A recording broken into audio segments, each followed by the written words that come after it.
Sekarang saya akan mencoba menjelaskan alat spektrofotometer DR3900 dari Hatch. Alatnya seperti ini, dengan beberapa tambahan koneksi. Di sini adalah tombol untuk lubang USB.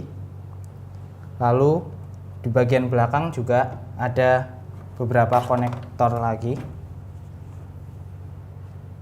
untuk USB dan juga untuk LAN.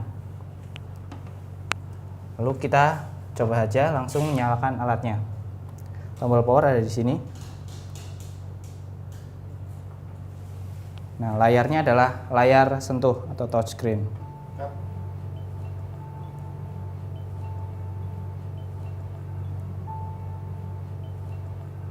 Nah, tiap menyalakan alat ini diawali dengan proses self check. Jadi alat ini kita diamkan saja, akan melakukan cek secara mandiri. Nah, ini adalah fitur main menu dari alat ini. Pertama ada stored program. Di sini kita bisa memilih bermacam-macam parameter yang bisa kita ukur. Ada banyak parameter di sini. Kita misalkan saja di sini adalah misal kita mau mengukur nitrat. Kita sentuh dan kita pilih tombol start. Nah, di bagian layar ini kita bisa memulai untuk mengukur nitrat. Ada prosedur bantuan di sini. Tekan tombol informasi ini. Nah, kita bisa ikuti langkah-langkah yang ada di sini. Sampai terakhir kita baru menggunakan alat ini. Tekan read untuk membaca nilainya. Nah, prosedur yang digunakan itu pertama adalah melakukan zeroing. Lalu kita tekan read untuk membaca sampel kita. Nah, di sini juga kita sudah dimudahkan dengan adanya nilai panjang gelombang yang bisa untuk mengukur parameter ini 507 nanometer. Jadi kita bisa gunakan untuk mengukur nitrat pada panjang gelombang sekian.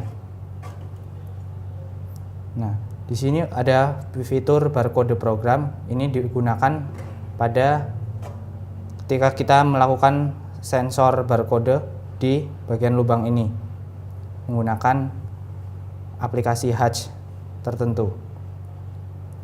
Nah, lalu ada user program.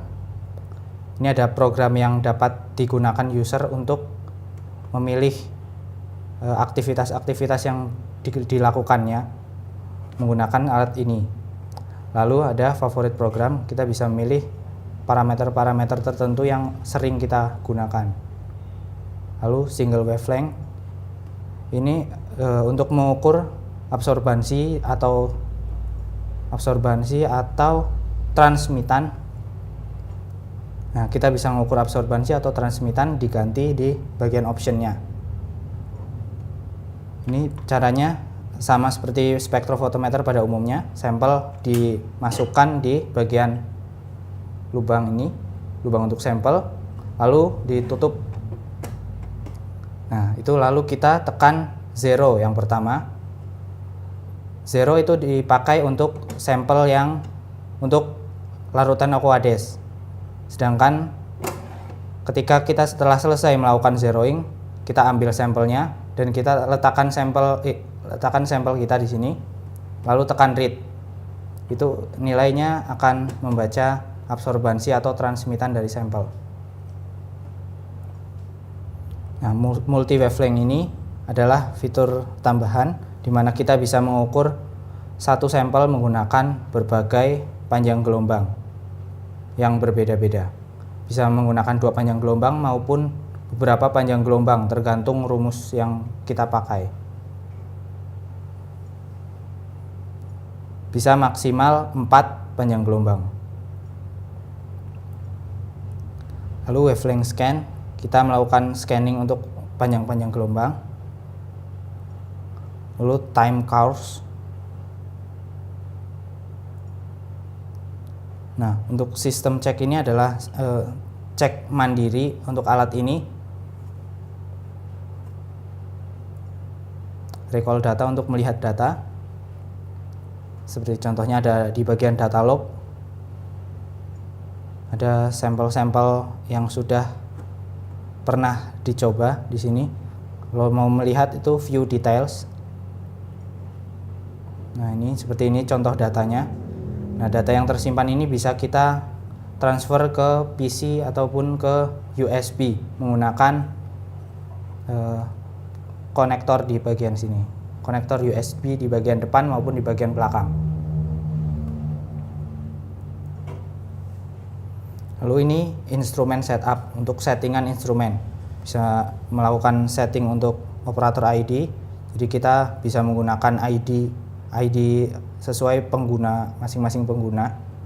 Lalu ada juga sound setting PC dan printer untuk melakukan koneksi-koneksi ke beberapa hardware lainnya. Lalu ada juga pengaturan waktu, keamanan, data log, TrueCal, dan power management.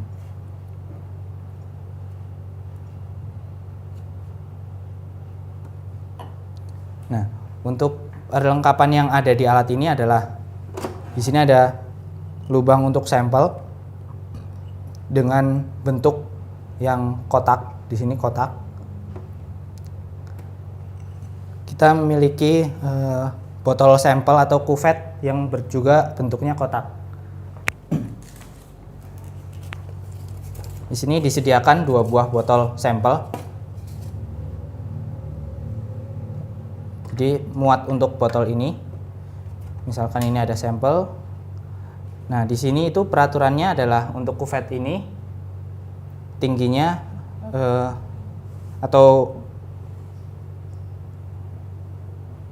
nilainya adalah 10 mili atau sesuai garis ini saja, sampelnya harus tinggi ini.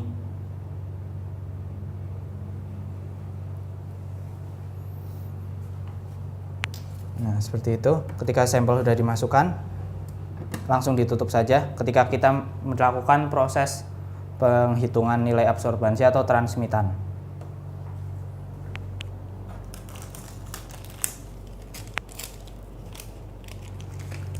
Ada juga tabung opsional, tabung yang berbentuk bulat. Kita menggunakan tambahan ini, adapter ini untuk memasukkan sampel botol sampel yang berbentuk bulat. Untuk bantuan itu tabungnya opsional.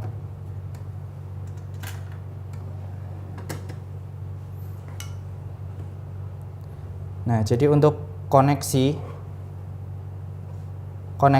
untuk alat ini kita bisa melakukan koneksi ke printer, ke jaringan ini adalah jaringan LAN. Lalu ada juga controller, lalu PC, USB memory seperti sejenis flash disk, lalu juga keyboard. Jadi kita bisa pakai keyboard yang memiliki sambungan USB. Kita bisa sambungkan dan kita bisa pakai keyboard.